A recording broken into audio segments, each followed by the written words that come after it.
हाय developers. So last part के अंदर हम लोगों ने डेटा टाइप्स एंड वेरिएबल के बारे में थ्योरेटिकल चीज देख ली थी, समझ ली थी। अब उनको प्रैक्टिकल इंप्लीमेंट करके देखने वाले हैं।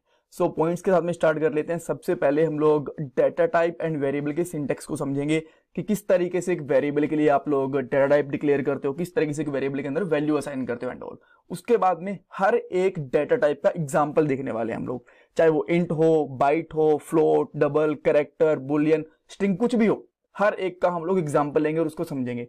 वैसे तो छोटे छोटे काफी सारे इंटरव्यू क्वेश्चन बनेंगे इस वीडियो के अंदर, बट 6 मैंने ऐसे क्वेश्चन निकाले हैं जो बहुत इंपॉर्टेंट है इंटरव्यूज के लिए। ये फ्रेशर एंड एक्सपीरियंस दोनों के लिए इंपॉर्टेंट है। ये आप बिल्कुल देखना, इनको छोड़ना मत आप, राइट।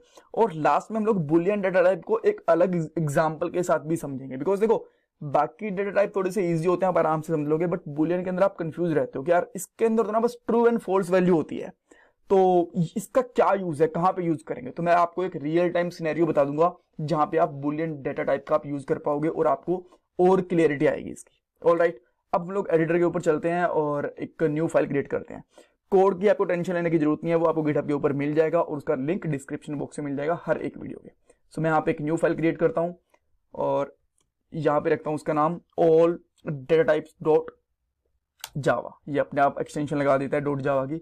और फाइल के नाम मैं इस तरीके से रख रहा हूं ताकि आप लोग आराम से देख के समझ जाओ कि अच्छा इस फाइल के अंदर कौन सा कोड मिलने वाला है, बिकॉज सेम फाइल नेम आपको गिटहब के ऊपर भी मिलेंगे, राइट। तो मैंने एक क्लास बना दी। अब मैं यहाँ पे एक public static void main function बना देता हूँ, पब्लिक स्टैटिक वॉइड मेन, और इसके अंदर एक स्ट्रिंग एरे टाइप का आर्ग्यूमेंट पास कर देंगे हम लोग। ऑलराइट, और यहाँ पे आप इसको चेक कर सकते हो कि सब कुछ हम लोगों ने ठीक लिखा है कि नहीं लिखा, तो आप यहाँ पे कुछ प्रिंट करवा के देख सकते हो एंड उसको रन करवाओ। अगर रन में एरर नहीं आता दैट मीन्स सब कुछ ठीक चल रहा है, अभी तक इस प्रोग्राम में कोई एरर नहीं है। जब भी आप एक छोटा सा प्रोग्राम बनाते हो, फिर बिगिनर में आप कुछ प्रोग्राम बनाने की कोशिश करते हो, थोड़ा सा प्रोग्राम बनाने के बाद में उसको रन करके देखो, एक प्रॉपर प्रोग्राम बनाने के बाद में कि वो काम कर रहा है कि नहीं कर रहा। उसके बाद में थोड़ा और कोड लिखो, उसके बाद थोड़ा और कोड लिखो। इससे आपको ये पता चलता रहेगा कि अच्छा इसमें आप कहाँ पे गलती कर रहे हो। जब आप एक एक्सपीरियंस डेवलपर हो जाओगे ना, तो आप क्या होता है कि एरर देख के समझ जाओगे कि अच्छा ये वाला एरर हो गया, बट बिगिनर में आपको थोड़ी प्रॉब्लम आती है।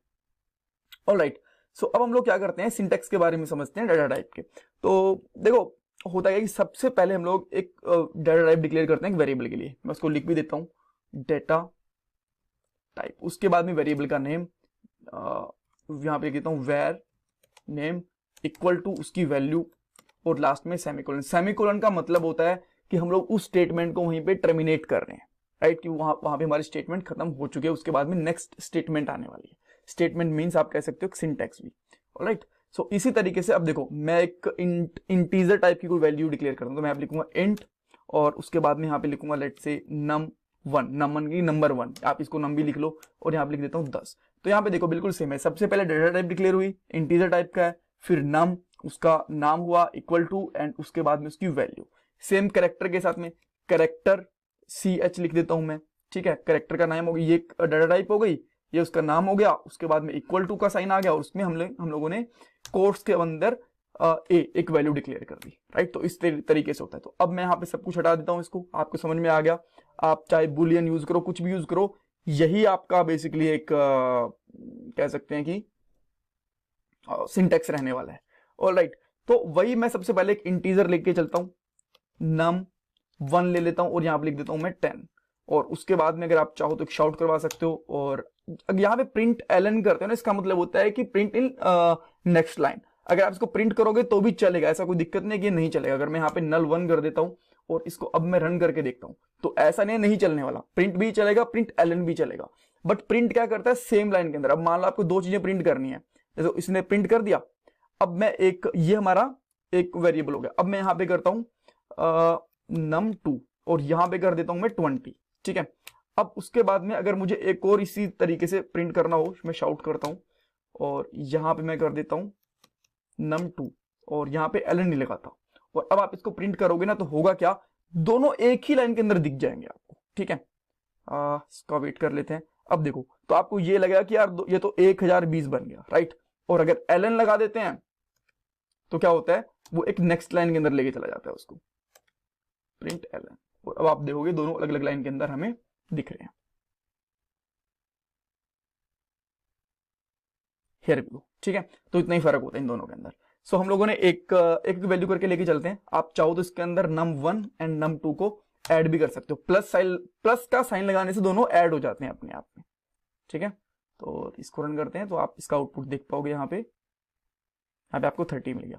ठीक है, तो हमारा सिंटेक्स हो गया। उसके बाद में मैं इनको हटाने वाला नहीं हूं। अब मैं कुछ करेक्ट, अच्छा एक हम लोगों ने बाइट के बारे में पढ़ा था ना लास्ट पार्ट के अंदर, बाइट। तो एक बाइट डिक्लेयर कर लेते हैं हम लोग, थोड़ा स्पेस देके बाइट। और बाइट जैसे था, मैं यहाँ पे इसका नाम रख देता हूँ B1। ठीक है, ताकि आपको आराम से समझे कि बाइट का टाइप है। और यहां पे लिख देता हूं मैं 20। और ये लिखने के बाद में मैं इसके अंदर बाइट को B1 को प्रिंट करवाता हूं। तो क्या मेरा 20 आंसर आएगा? डेफिनेटली आएगा, कोई दिक्कत नहीं है इसके अंदर। बट यहाँ पे केस, अगर आपको ये बोला जाए, ये हमारा एक इंटरव्यू क्वेश्चन बनेगा, मैं कवर कर रहा हूं जो नेक्स्ट वाली स्लाइड के अंदर था यहाँ पे। ठीक है, कि जो लिमिट होती है ना बाइट की, उसको प्रूव करके दिखाओ। तो आपको क्या करने को, अभी तो 20 आ गया, इसको यहां पे कर दो सिंपली 200 करोगे, इसको रन करने की कोशिश करोगे, पहले इसने एरर दे दिया, देखो यहीं पे एरर दे दिया। और अगर आप यहां पे इसको रन करने की कोशिश करोगे तो आपको अगेन एरर देगा, बिकॉज इसकी जो लिमिट होती है ना -128 से लेके 127 तक होती है। 127 अगर आप ये करोगे तो चलेगा, कोई दिक्कत नहीं है। इसमें रन करके दिखा देता हूं आपको, ये चल रहा है।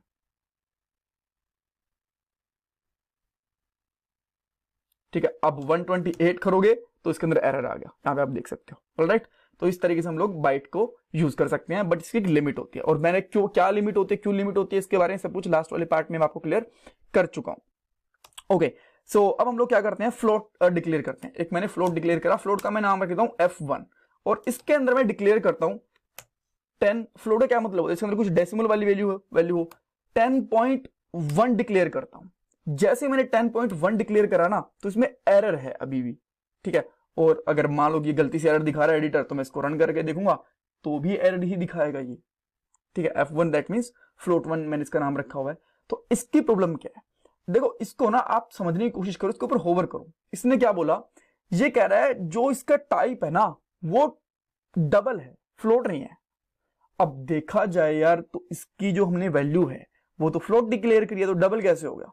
अब इसका पहले सॉल्यूशन दिखा देता हूं आपको ताकि समझ में आए। अगर इसके लास्ट में F लगा दूंगा तो इसका कन्वर्जन हो जाएगा। और अब देखना ये अच्छे से प्रिंट भी करेगा, ओनली 10.1, F प्रिंट नहीं करने वाला।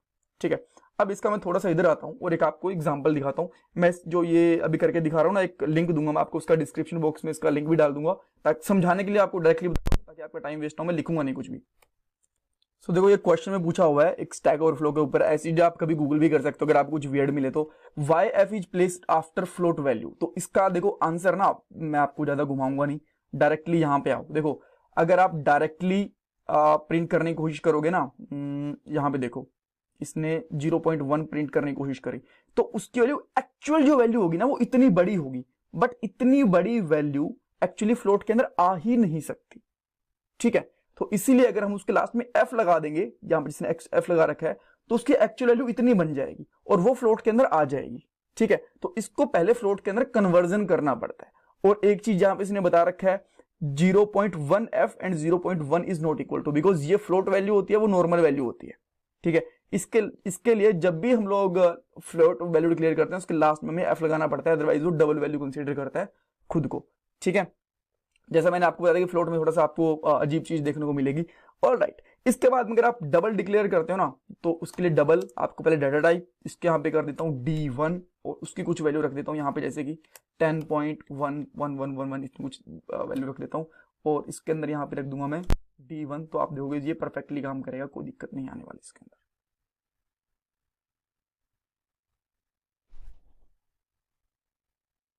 ऑलराइट, तो ये चीज आ गई। ओके, उसके बाद हम लोगों ने डबल भी डिक्लेयर कर दी।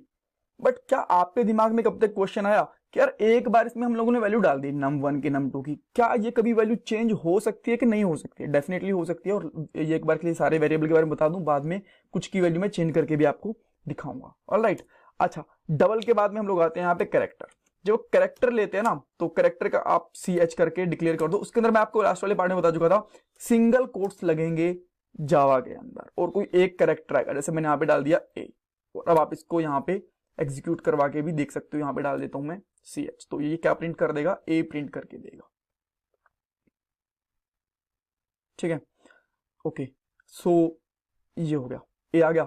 अब इसके अंदर अगर मैं यहाँ पे कुछ हो रहा है, जैसे मैंने 1 या फिर मैं सिंगल कोट्स के अंदर ABC ऐसा कुछ डालने की कोशिश करूँ तो नहीं चलेगा, लेकिन अगर कोट्स के अंदर 1 डालूंगा ना तो वो चलेगा। ये ऐसे क्वेश्चन इंटरव्यूज में पूछ ले जाते हैं कि अगर मैं कोट्स के अंदर कैरेक्टर के लिए कोट्स के अंदर 1 डालूं तो वो चलेगा नहीं चलेगा, थोड़ा सरप्राइज करने के लिए चलेगा बिकॉज वो single character, but double character डालोगे तो नहीं चलेगा, तो वो एरर देगा आपको।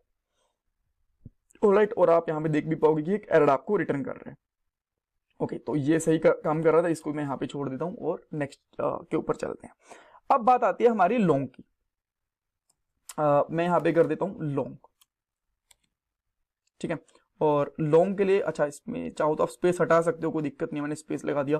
L1 कर देता हूँ और इसके आगे मैं फिर से यहाँ पे लगाता हूँ 1 1। देखो इसने बोला लॉन्ग टाइप का है, ठीक है, मैंने यहाँ पे लॉन्ग टाइप का इतना सारा लिख दिया, बट ये तो एरर दे रहा है, ठीक है। अगर मैं यहाँ पे तक चलता हूँ, ठीक है, और इसको मैं इंट करता हूँ, नॉर्मल इंटीजर रखता हूँ, तो इसके अंदर कोई एरर नहीं है, ठीक है। मैं यहाँ पे L1 बना के चलता हूँ। बट लॉन्ग का काम क्या होता है? लॉन्ग का काम ये होता है कि बहुत बड़ी वैल्यू को स्टोर करवा के रखे, बिकॉज जैसा मैंने आपको लास्ट वाले पार्ट में बताया था, उसका जो साइज होता है 8 बाइट होता है, ठीक है। तो बट अगर इंटीजर के आगे मैं 1 करूंगा तो ये एरर दे रहा है मुझे, बट सेम एरर ये मुझे लॉन्ग के अंदर, अगर इसका जो टाइप है ये लॉन्ग होगा तो भी वो सेम एरर दे रहा है मुझे। यहाँ पे आप एक रखूंगा तो इसके लिए क्या करना पड़ता है? इसके लिए आपको लास्ट में, अगर आपको 3 4 कुछ और मिलते हैं तो लास्ट में L लगाना पड़ता है। अब बाद में वो क्या करेगा, इसको लॉन्ग के अंदर कन्वर्ट कर देगा इंटीजर वैल्यू को, अब और उसके बाद में वो परफेक्टली काम करेगा, उसमें कोई दिक्कत नहीं आएगी। ऑलराइट, ये हो गया। अच्छा, इसके बाद में हम लोग एक और चीज पढ़ लेते हैं, वो है बुलियन। यहाँ पे उसके लिए बुलियन लिखना है और यहाँ पे लिख देता हूँ B1 और यहाँ पे उसका टाइप होगा, अगर आप कोट्स के अंदर यहाँ पे सिंगल या डबल कोट्स के अंदर आपने यहाँ पे लिख दिया ट्रू, ठीक है, तो ये फट जाएगा, नहीं चलने वाला। ना ही आप सिंगल कोट्स के लिख सकते हो ना ही डबल कोट्स में, बिना कोट्स के अंदर आप ट्रू लिखोगे तो ये डेफिनेटली चलेगा। यहाँ पे B1 लिख दो, B1, और अब ये डेफिनेटली चलेगा। ये मैंने दोबारा डिक्लेयर कर दिया क्या B1? हाँ, एक्चुअली मैंने दोबारा डिक्लेयर कर दिया बिकॉज हमारे पास हम लोगों ने पहले ही बाइट कर रखा है, तो मैं यहाँ पे क्या कर देता हूँ, बुल कर देता हूँ, ठीक है, बिकॉज हम लोगों ने पहले बाइट के लिए डिक्लेयर करा था इसीलिए। तो ये मैं यहाँ पे बुल1 कर देता हूँ, इसको रन करेंगे, अब ये प्रॉपरली रन होगा और यहाँ पे आप चेक करोगे जो इसकी वैल्यू आएगी वो आएगी हमारे पास ट्रू। अब मैं इसमें फॉल्स डाल देता हूँ, आपको ध्यान रखना है इसके अंदर कोई भी सिंगल या डबल कोट्स नहीं आने वाला, डायरेक्टली ट्रू एंड फॉल्स आएंगे। और अब आप चेक करोगे तो स्टिल ये फॉल्स आपको वैल्यू रिटर्न करेगा। बट आप बोलोगे इनका हम लोग क्या कर सकते हैं अब जब ट्रू एंड फॉल्स वैल्यू तो है? देखो केस बताता हूं, 2 = 2, आप ये चेक करना है आपको, या फिर आपके पास 2 इंटीजर टाइप की वैल्यू है वो आपको चेक करनी है, ठीक है, num1 एंड num2 आपको चेक करनी है। तो देखो इसने क्या बता दिया, यहाँ पे ट्रू, कहता भाई 2 के इक्वल है, कोई दिक्कत नहीं है। अब मैं यहाँ पे चेक करता हूं, जस्ट ये चेक करके बताया कि आप जो कोशिश कर रहे हो कुछ करने की वो ट्रू है फॉल्स है। num1 है हमारे पास ऊपर, num1 की वैल्यू कितनी है, यहाँ पे आप देखोगे num1 की वैल्यू है 10, num2 की वैल्यू 20। मैं दोनों ये पूछ रहा हूं, डबल इक्वल टू का मतलब होता है ये चेक करने की कोशिश कर रहे हैं कि क्या ये दोनों इक्वल हैं कि नहीं है। सिंगल इक्वल टू का मतलब होता है उसमें वैल्यू असाइन कर रहे हैं, डबल इक्वल टू का मतलब उनको कंपेयर कर रहे हैं, ठीक है। और जब इसको कंपेयर कर रहे हैं तो ये क्या है, दोनों इक्वल नहीं है तो फॉल्स आना चाहिए, तो यहाँ पे फॉल्स रिटर्न करेगा, अभी इसने कर दिया फॉल्स रिटर्न। बट अगर मैं इन दोनों की वैल्यू सेम कर देता हूं, लेट से ऊपर को दोनों को इक्वल कर देता हूं, 2 वेरिएबल की वैल्यू को, तो ये क्या करके दे देगा, डायरेक्टली ट्रू करके दे देगा। तो ये बेसिकली एक्चुअल रिजल्ट बताता है जब हम किसी कुछ कंपैरिजन कर रहे होते हैं, कुछ भी ऐसी चीज जहां पे हमें ये पता चलता है कि चीज ठीक है या गलत है, तो उसके अंदर हमें ट्रू एंड फॉल्स वैल्यू हमें रिटर्न करके दे देता है। मैं वापिस से इसकी वैल्यू को 20 करता हूं एंड फिर से चेक करता हूं, तो आपको बुलियन का समझ में आ गया। ये मेरा रियल टाइम एग्जाम्पल भी था। अब एक क्वेश्चन देखो, काफी सारी चीजें हो गई जो हम लोगों ने पढ़ी है। यहाँ पे फर्स्ट वाला हो गया, लास्ट FQ यूज करते हैं, ये हो गया। लॉन्ग डाटा टाइप आ गया, कैन वी स्टोर कोट्स वाला जो 1 था कैरेक्टर के अंदर, इसके बारे में बता दिया। एक था boolean data type example, how to identify data type category, इसके बारे में ये क्वेश्चन क्या है, ये कह रहा है कि आप कैसे पता करोगे कि जो डाटा टाइप है वो प्रिमिटिव है नॉन प्रिमिटिव है। प्रिमिटिव क्या होते हैं, नॉन प्रिमिटिव होते हैं, मैंने लास्ट वाले पार्ट में बताया। जितनी भी प्रिमिटिव होंगी ना उनके लास्ट के अंदर आप चेक करोगे ना, स्टार्टिंग में चेक करोगे तो small character, small I, small B, small F से स्टार्ट होंगी। बट स्ट्रिंग क्या थी हमारी, नॉन प्रिमिटिव डाटा टाइप थी। अगर मैं स्ट्रिंग को छोटा यहाँ पे टाइप करने की कोशिश करता हूं, ठीक है, तो यहाँ पे एरर आ गया, स्ट्रिंग S1, स्ट्रिंग तो मैं नेम ले लेता हूं, नेम = अनिल, ठीक है, ये करा तो क्या आ गया, यहाँ पे एरर आ गया। इसलिए जैसे मैं कैपिटल स्ट्रिंग करूंगा तो ये प्रॉपरली काम करेगा। यहाँ पे लिख देता हूं नेम और इसको प्रॉपर प्रिंट भी करके देगा। तो आप क्या समझे, जब भी प्रिमिटिव डेटा टाइप को चेक करेंगे, जब भी कोई प्रिमिटिव डेटा टाइप होगा तो उसका जो फर्स्ट कैरेक्टर होगा वो स्मॉल होगा। बट अगर हम लोग ऐसी कोई डेटा टाइप जो नॉन प्रिमिटिव है जैसे स्ट्रिंग, एरे वगैरह होगी, तो यहाँ पे जो फर्स्ट कैरेक्टर होता है उसका डेटा टाइप का, वेरिएबल का नहीं, डेटा टाइप का, तो जो फर्स्ट कैरेक्टर होगा वो कैपिटल होगा। ऑलराइट, सो ये था इस वीडियो के बारे में। नेक्स्ट पार्ट के अंदर हम लोग कुछ और चीजें पढ़ेंगे। Thank you so much.